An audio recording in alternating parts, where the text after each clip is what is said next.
शांति शांति शांति।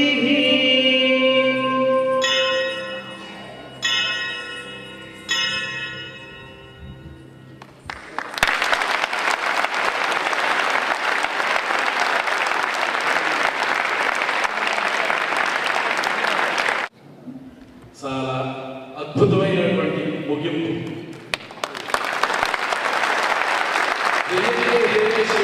మహాబుద్ధి జన్య మహత్తర సంహిత కొలు శివుడి చేత వరప్రసాదమైనటువంటి అక్షర సముదాయం ఏదైతే ఉందో వాటి వలన ఈ రోజు మనం ఒకరికొకరు మన మాటల్ని కానీ భావాన్ని కానీ వ్యక్తం చేసుకోగలుగుతాం. ఆ అక్షరాలే పుట్టకుండా ఉండే ఈ రకమైన నిశ్శబ్దమే ప్రపంచం. ఎవరు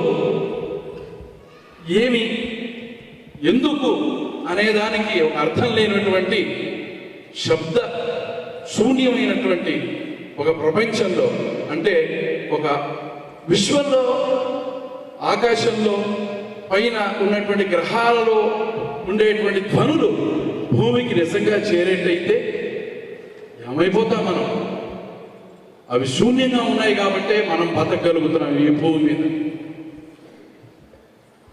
ఆ నిశ్శబ్దంలోంచి పరమశివుడు మనకి అనుగ్రహించినటువంటి ఆ మహేశ్వర సూత్రాలు, అక్షరాలు, వాటి గురించి మనకి వివరిస్తూ ఈరోజు ఏమిటి అసలు ఈ మహేశ్వర సూత్రాలు అనేవి మన భాషకి వెనకాల ఉన్నటువంటి అక్షర సముదాయం యొక్క గొప్పతనము, వాటి యొక్క మహత్యం ఏంటనేది ఈ శివరాత్రి సందర్భంగా మనందరికీ తెలియజెప్పడానికి మన స్వామీజీ వారి మనందరూ అనుగ్రహిస్తూ ఈ కార్యక్రమాన్ని ఏర్పాటు చేశారు. ఒక మహేశ్వర సూత్రాన్ని తెలియజెప్పడం కోసం అని చెప్పి ఒక కార్యక్రమంగా దీన్ని జరపచ్చు. కానీ ఈరోజు ఈ కార్యక్రమం జరగడంలో చాలా విశిష్టత ఉంది. ఈ కార్యక్రమం ఏర్పాటు చేసినందుకు, మనందరినీ ఈ రకంగా విజ్ఞానవంతులు చేసినందుకు స్వామివారికి మరొక్కసారి ధన్యవాదాలు తెలుపుకుంటున్నాం.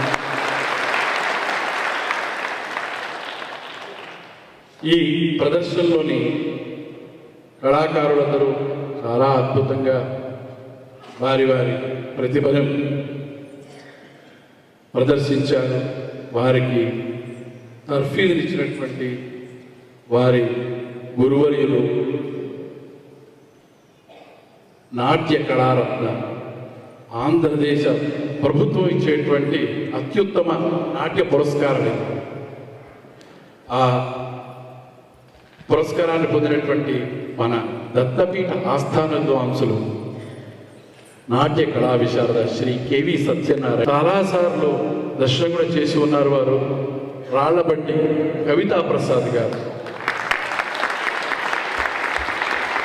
ఈరోజు ఈ కార్యక్రమం చాలా అద్భుతంగా జరిగింది. ఈ సందర్భంగా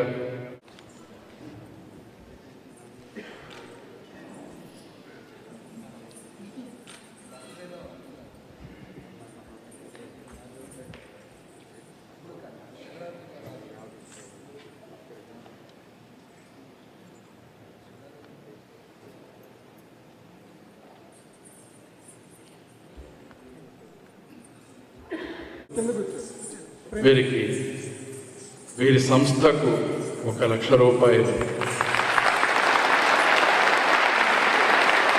ఆశీర్వదిస్తూ ఇస్తున్నారు.